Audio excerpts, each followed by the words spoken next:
Why do family gatherings bring out all the feelings, the joy, the connection, and sometimes the tension and unspoken stuff we try to ignore? Whether it's a backyard barbecue, holiday dinner, or time with the in laws, family can create beautiful memories and also some messy dynamics. In this episode of Motherhood and the Messy Middle, I'll be sharing a little bit about my own experiences with trauma and loss. So I want to gently warn you.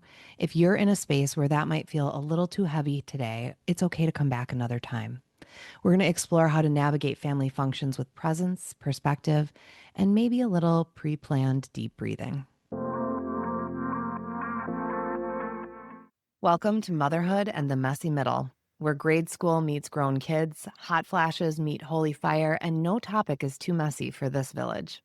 I'm Robin, one half of the voice behind this podcast. Nicole and I are two moms who slid into each other's DMs and built a virtual village where we are inviting you into our honest, healing, and often hilarious conversations that help you feel not so alone in the beautiful chaos of motherhood and midlife. We talk about what it really means to mother, to grow, to fall apart, and rebuild, spiritually, emotionally, hormonally, and sometimes all before breakfast. So whether you're in the thick of motherhood, facing perimenopause, praying hard, or just tired of pretending you're fine, this space is for you. Let's dive in. Well, hi, Nicole. Hi, how's it going? Good. I did just get back from a weekend of an wonderful and intense, all of the messiness family function Mhm. this weekend. And I wanted to talk to you about it because we talk so much about being able to hold space for everything. And I sometimes don't know if it's just me that Mm. that has so many differing and sometimes polarizing emotions come up in experiences, and there's no more prominent time for that for me Mm. than when I'm gathering with family. Yeah. Yeah.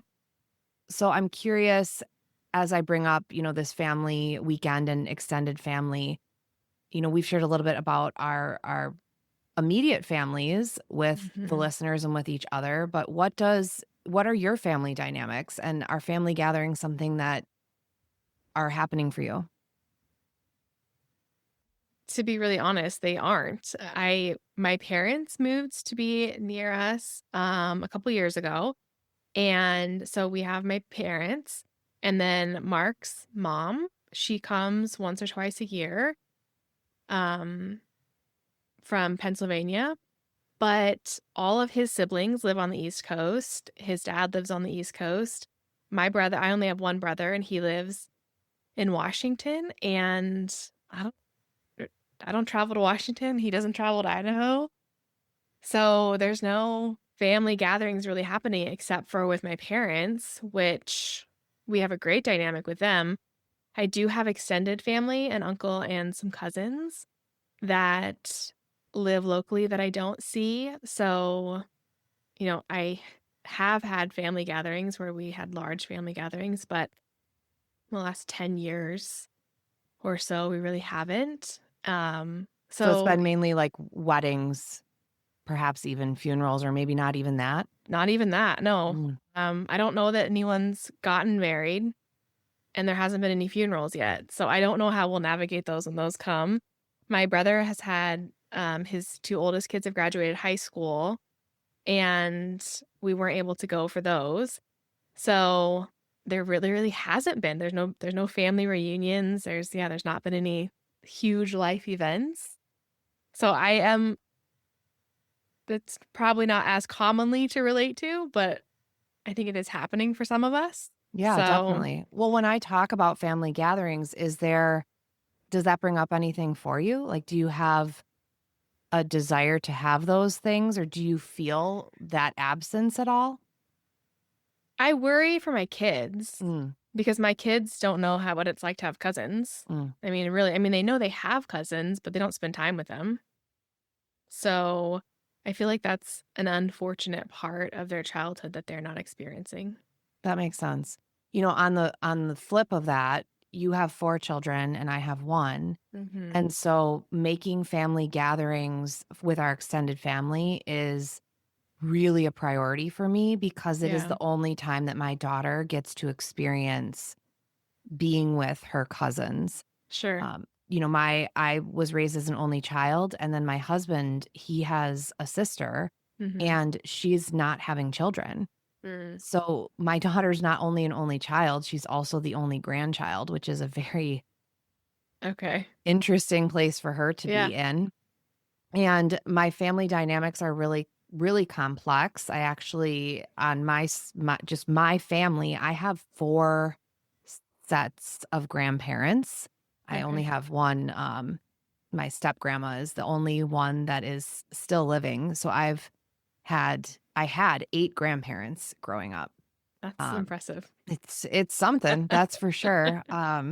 So a little I've always feel I've actually drawn diagrams multiple times for Okay. my daughter and sometimes even for friends, but Yeah. my mom and dad, my mom died when I was in kindergarten. That Mhm. I call her my angel mom. And Mhm. then so I have my angel mom's family. Mhm. Then I have my stepmom's family. 'Kay. Then I have my dad, and he was actually adopted. Okay. So the grandparents I was closest to were the ones that adopted him, but Okay. he found his biological parents Okay. when he had a son with my mom before me, before I was born, who Mhm. actually died when he was about 6 months old. Mm. And because of that and just the times in which it was, my brother was born in 1978 and then died in 1979.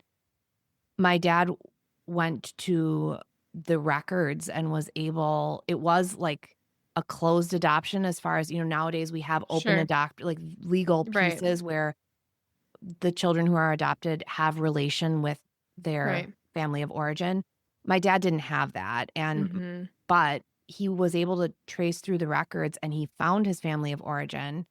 And then at the time that I was born, he started rebuilding a new relationship with them. So growing up, I had experiences of Thanksgivings with that family. Mhm. Every weekend I was spending with my dad's parents, that those were my grandparents. Mhm. My stepmom, her family was kind of more in the periphery, but I was very aware of who they were. And then there was Mhm. my angel mom's family.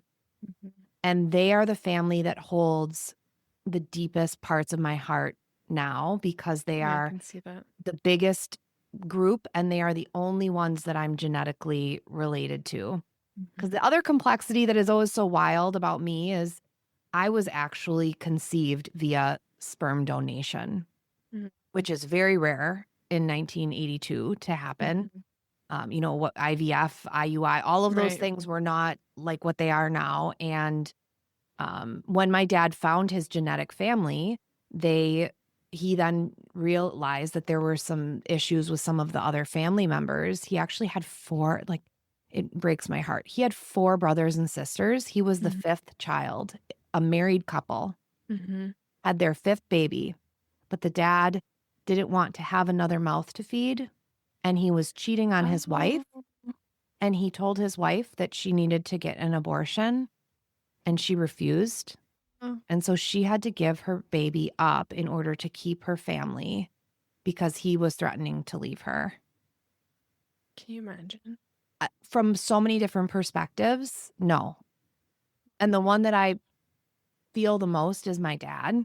Yeah. Um, because not only did he spend the first 6 months of his life in an orphanage before he was adopted, but then imagine on the flip side, after losing your own baby boy, to then find your family of origin and find out it wasn't a teen pregnancy.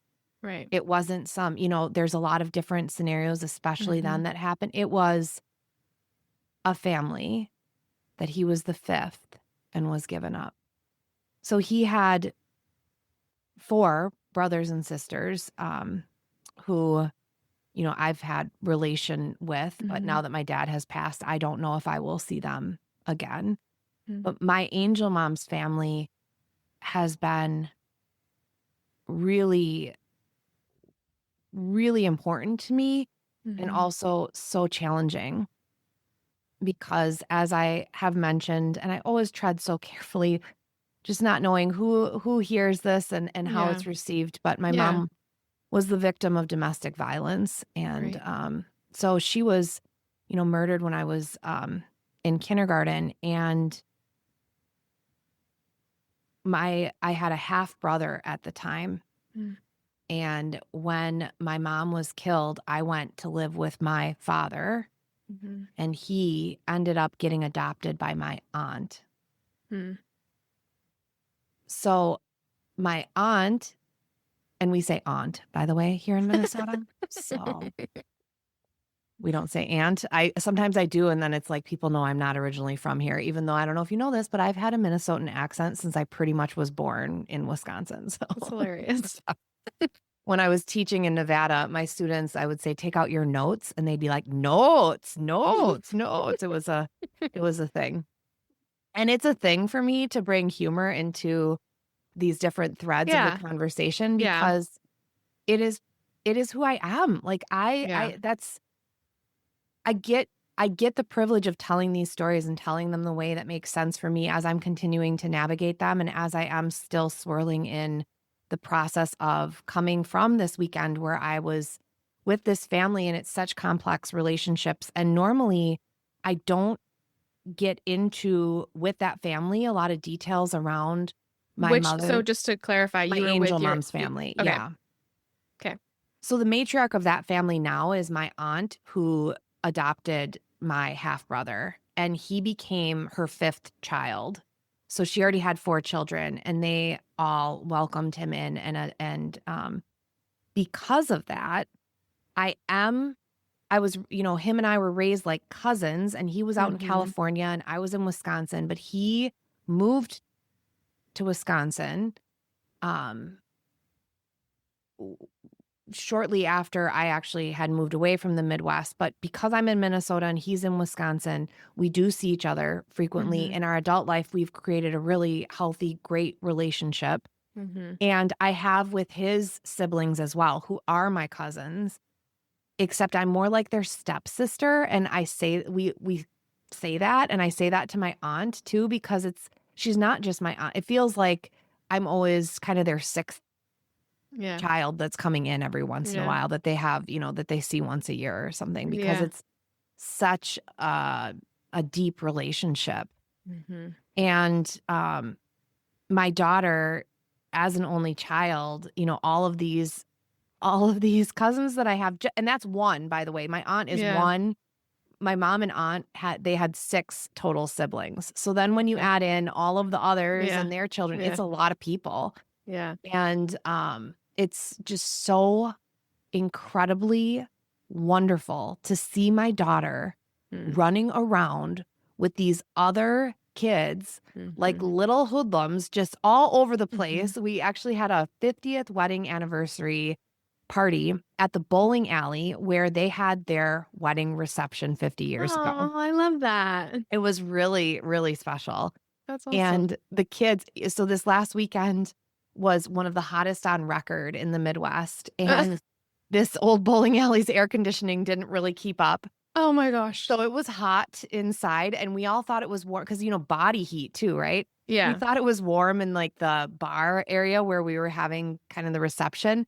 In the bowling area, it was hotter, and that's where the kids mainly were, plus an arcade. My daughter came out, she's dripping sweat, bright red face. I'm trying to shove water down her throat, putting ice cubes down her back. It was Mhm. hilarious and just so heartwarming. It's Yeah. like a core memory for her and the others that she's interacting with.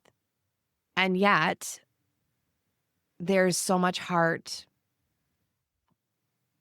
It's not really heartache, it's just swirling emotions that I Mhm. feel, and I have an emotional hangover after leaving these Sure. events Yeah. and a lot of anxiety leading up into them. Why do you think that is? Just the how does it is it an easy flow when you're there? Is it hard? Is it the ache of your mom missing? Mm. You know, I that's a great question. I'm sober, I'll be Mhm. celebrating 7 years in a couple weeks, and, there's a lot of substance use in my Mhm. family, Mhm. and so there's always that piece because having a drink or even smoking a joint, like, that would make it a little easier to Yeah. loosen up and also kind of dull down just the tension that of Yeah. navigating social things. Yeah. Um, but I in this case, because of how it wasn't just seeing the immediate family that I really do enjoy. They're Mhm. fun people, they're interesting. We don't necessarily play games, but there's just it's a lot of chaos. It's a lot of Mhm. volume. My cousin, he drove cross country from California with 4 dogs, Oh my gosh. 2 of which are like small horses, Oh my word. and his partner and his 2 children and one of her children, who are Nice. huge grown men. They're, the my cousin's children are age ranging from 19 to 22. Oh jeez. So just that, and then you add in everyone else, it's I love it because Yeah. I don't we don't have that in Yeah. our home with our Yeah. me and only child and my Yeah. daughter and only child. So Yeah. it's fun to me to be around. It's exciting. Um, I really enjoy getting to know them, but it's really hard for me when we then have this event where there were other people who I don't know very well, but they knew my Mhm. mom Okay. and they knew my dad. And that Okay. was what really threw me for a loop this weekend because I had someone come up to me who was in my mom and dad's wedding. She Mhm. was, like 8 years old at the time of their wedding, and everyone tells me how much I look like my mom.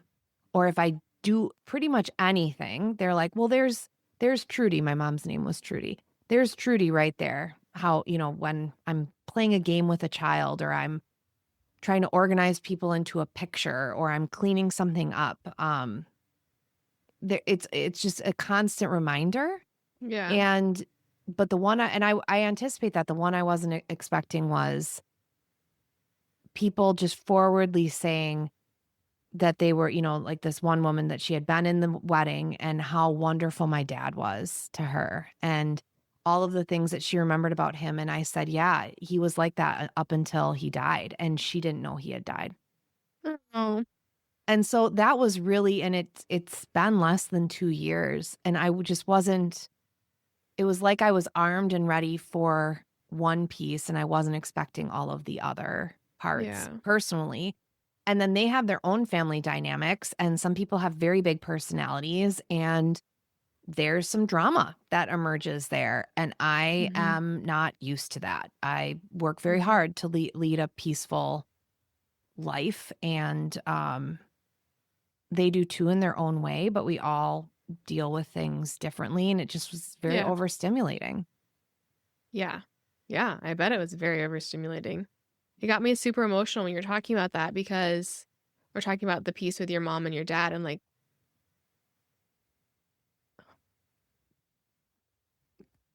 um because I think that the piece that I have the privilege is that I don't know what it's both my parents are still living and they're here with me. I don't recognize that privilege that I get to see them and spend time with them, know all of their characteristics.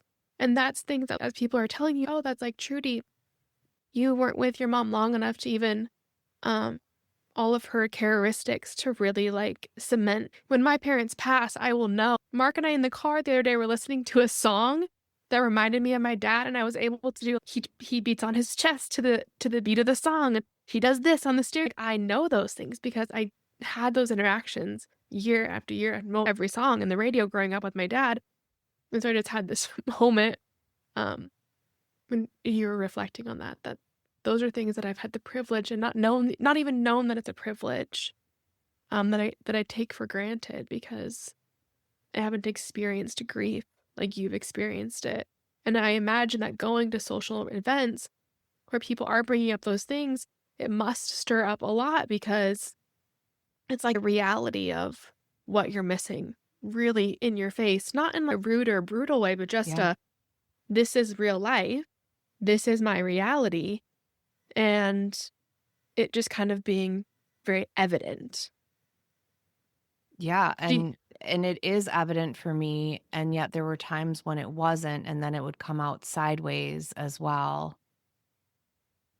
And, I just want to emphasize that just because, you use the word that it's a privilege that you have both of your parents, that doesn't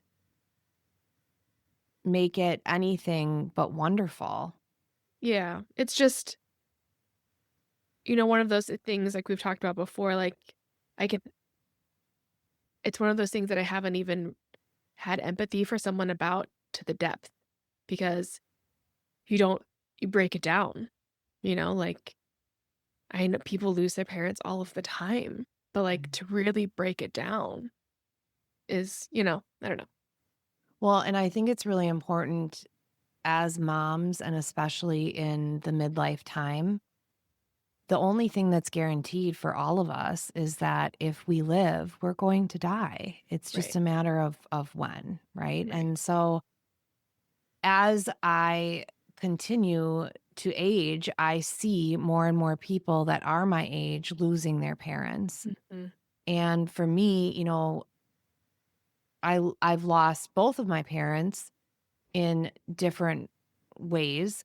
And yet I look at others' experiences and I think, "Oh my gosh, what a privilege I've had Mhm, for what I've experienced." mhm. And I don't I don't really like the phrase like God only gives you as much as you can handle Oh, because I don't like that phrase at all. it's part of like toxic It positivity to me. absolutely and it's not true. Yeah, it's just not true. To me, it's, you know, God will walk with you in whatever it is that this human experience brings.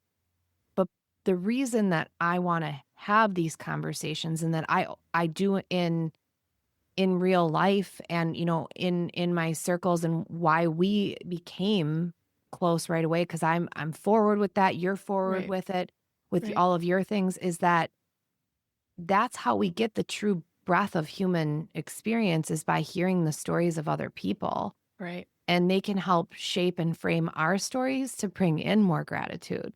Mhm, And though I have experienced so much loss, I've experienced more love than if I hadn't had this much loss. Not in the losses themselves, but in the realization of how fragile life is. yeah. And so, when I lead into this topic around do other people experience this level of complexity? And I don't look at it in a way, it helps me. So, circling back to actually driving down to this event, my husband and I were listening to a podcast, and it was basically talking about um, types of like zones of genius. And it was just another way to have like a personality test. And my husband said, I don't find a lot of value in this because I already, know about myself and how I show up, especially professionally. And he asked me, how do you find value in it? And I said, Mm, well, they're not necessarily breaking through things I don't know, but it's helping me to know that I'm seen and that mm, I'm normal and mhm, that this isn't just something I'm dealing with in isolation. And that mhm, when I name it and normalize it, then I can leverage whatever my strengths or deficits are. And right. that's why I'm so curious about other people's dynamics and what Mhm, that looks like. mhm, Even why I relentlessly will pursue relationships with especially this family because I'm in such a unique position that this is the only family that I have connection mhm, with as bloodline. mhm, And to be able to see personality traits and certain things that come up. Or when I look into my brother's eyes and we have the same eyes, I don't have mhm, that with anyone else. mhm. And so when I was dealing with infertility, I was I I was open to the idea of if we needed to adopt, Yeah, but I was very resistant that that was gonna be our first path because of I wanted to have a genetic right, ancestor.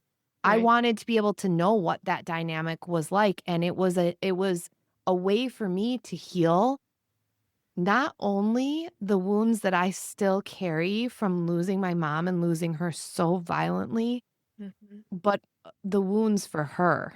It Mm. feels like this bigger thing for me. Generational. Yes, and Yeah. for me to show up at these family events, especially for my aunt or for my other aunt or my uncle, like, they have made the statements of how much I look like Trudy, and even though it brings up so much pain for them, I truly see the healing Mhm. because there have been times when I could have gone down a lot of different paths, and sometimes I have, even the path that led me to sobriety, that I could have not had children. I could be imprisoned myself. I could have made choices that would have killed me via Right. my mental illness or my addiction. And Right. yet I continue to relentlessly pursue being a mother in a very intentional way and being a contributing member of society that helps support peace and harmony and ends domestic violence and Right. works towards bettering mental health and raising awareness around addiction recovery and all of these things. And that isn't just for me. Right. That's for all of these people, whether or not they've asked me to do it. And Right. yet I tread carefully because it can, I feel like how how big is this woman's ego that she thinks she's going to heal all of these, but it's not, like, it's beyond that for me. It feels, it's this calling, like, it comes from my heart. I th I don't I would be hard ugh, it's hard to imagine anyone saying, "How big is your ego?" Because, well, it's anyone who would say that would, number 1, not know you in the slightest, Mm. and to just know your heart. But number 2, it feels like an honorable path to be taking when the options are everything you just listed. Like, how many people could have gone a different way? Like, you could have taken so many other paths that led to destructive behavior, and And you I dabbled in them. well, but here you are today, like, and you took this higher path, and the it would be very it would feel like you have the right to say, "It's too hard for me to show up to these family gatherings because it triggers these emotions in me that then I have this hangover from, and it's easier to not go to these things because I'm protecting of, like, this emotional roller coaster that it will take me on." And I think that speaks to your emotional maturity and, like, your sensitivity that, like, you can see beyond me right now in this moment and see what you're working towards, what you're providing. You're seeing outside yourself to see how it's healing your family. And I think that really is truly a testament to who you are as a person and your calling and your goals and how you navigate your life. Well, thank you. It's hard for me to say thank you and to hold, all of that. Um, and it's just, it's so interesting because inside of me, when I hear you say all of those things, I just start thinking about all of the people I know, even people that are just acquaintances, where I can see that injured, like, inner self Mm, that that creates the excuses or the reasons, or mhm. there's a reason why people ghost other people or don't reply to things because Right, it is overwhelming to them. And whether that's because we are in the midst of motherhood and there's just too many things in our emotional, our mental load, and then you put in perimenopause where whether or not you have ADHD, it's like that's what your brain starts doing, and if you already have it, it's in a right. 500,000 times more. There are reasons that that happens, and what I see, and this is how, like, energy and, my emotional quotient works and how I feel people's energy is I can feel how that resistance can exist within them even when they're not conscious of it, and then how it Mhm, shows up in different ways. mhm. And how in our world, we really aren't equipped to understand ourselves in ways that let us show up in the discomfort, and relates to our episode around holding space. Yeah, I think that that as a big piece of especially navigating family functions and gatherings is like because you even said that like there's they express themselves in maybe a little more dramatic way than Oh, you yeah. maybe Ooh. do. Well, And I mean, I can when I'm in a reactive state. but I think that I think that everyone can relate to that. Like family drama exists and sometimes gathering all together stirs that up. And I think it would be easier to navigate these things. This is something I think that we've talked about before about like age, and I wouldn't go back. And I like who I am now, and I'm eager to continue to move forward because of my emotional awareness and recognizing that, like, back then, when I put boundaries on the relationships of my cousins and my aunt and uncle, and why I don't see them is because of boundaries I put in place. I, I probably would do things differently now. I don't know if I regret what happened, but I do see that, like, my wisdom and growth in knowing myself and being able to sit in my discomfort Mm. has grown. My tolerance for sitting in that discomfort has grown. And I think I would have handled it and been able to approach it much better now than I was then because I had no tolerance for the discomfort. Mm. Big fat 0, negative. So it made navigating conflict almost impossible because none of us were good at sitting in this discomfort. And so it was just conflict getting unresolved and just stacking. And sitting in that discomfort, world of difference. World of World of difference. difference. And, a really great place to end this episode and this conversation for today, where I'm sure the threads of it will continue to weave in other conversations, is that look at the beauty of being able to sit in that discomfort. I had Mhm. a sweaty little child running around with other sweaty children in a Yeah. bowling alley, and the full generational picture Mhm. was It's there, beautiful.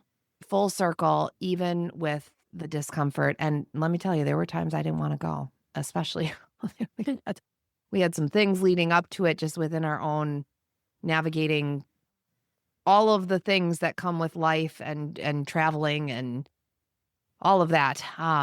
And yet we did. And family is messy and it's layered Mhm. and it is beautiful. Beautiful. So, if this episode gave you maybe some comfort around your own family experiences, no matter how they show up, please send this episode to a friend or maybe even a cousin who you survived this last reunion with or that you haven't reached out to in a while. As always, if this podcast has become a safe space for you to feel seen through our conversations, please leave a rating or review. It helps other moms find this place as well. We're here for you in all the messy middle moments, and yes, even the ones that happen over perhaps potato salad and small talk in a bowling alley. See you next time. Bye, guys. Hey, before you go, we've got something just for you. We created the Motherhood and the Messy Middle Resource Vault. It's a growing library of support that's just for you. So inside, you're going to find tools from both Nicole and my work, plus resources that we mention right here on the podcast. It's free, it's sent straight to your inbox, and it's always evolving, just like you. So take what you need, leave the rest. You never know when you're going to need it or when your group chat might thank you for it. So use the link in the show notes or head to motherhoodandthemessymiddle.com to get access and welcome to your virtual village.